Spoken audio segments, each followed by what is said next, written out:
katika somo letu hili ni kitabu cha Yona sura ya kwanza. Kitabu cha Yona sura ya kwanza ndipo tutakwenda kujifunza juu ya habari hii ya juu ya nani? Ya Yona. Tunatakiwa leo tuhakikishe tunamtupa Yona wapi?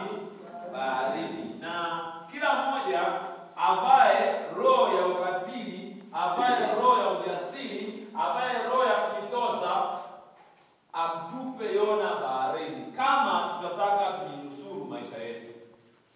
Lakini kama wewe utakuwa na haja ya kujinusuru maisha yako, haina haja ya kumtupa Yona, umuonee huruma, tuendelee kukaa naye. Kama ni bwenini, kama ni darasani, kama ni wapi, endelea kuwa naye. Lakini kama Yona huyu utaona hakufai, basi natakiwa usimuonee aibu. Kuna usemi wa Kiswahili unasema, ukitaka kufanya nini usimwangalie nini?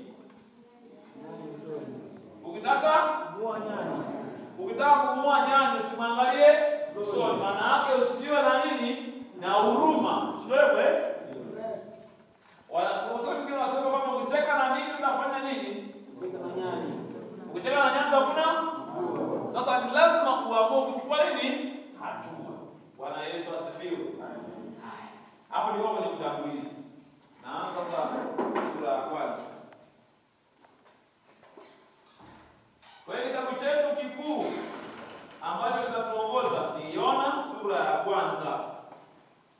Yona sura ya kwanza yote, ambao ni mstari wa kwanza mpaka wa 17. Kitabu chetu kinachotuongoza ni Yona sura ya kwanza mstari wa kwanza mpaka wa 17. Hapo ndipo tutacheza hapo, hatutatoka hapo. Kwa hiyo sura nzima ile tutapita hapo, lakini baadaye utapata muda wa kwenda kusoma nyumbani kwa muda. Bwana Yesu asifiwe. Sasa ameweka kichwa hapa, anasema tunayojifunza katika mstari mmoja mmoja kutoka kitabu cha Yona. Tunayojifunza katika mstari mmoja mmoja kutoka kitabu cha Yona 1 mstari wa kwanza mpaka 17. Yaani yale ambayo tunayojifunza katika hiyo sura ya kitabu cha Yona. Tutakwenda kuangalia mambo mbalimbali mle ndani sasa, ambapo sasa yatakuwa yanahusiana na kichwa chetu kule kinasema usiogope kumtupa Yona baharini. Kwa hiyo tunapoendelea kuchambua mstari mmoja mmoja, ndipo utamtambua Yona wako ni nani na utupaji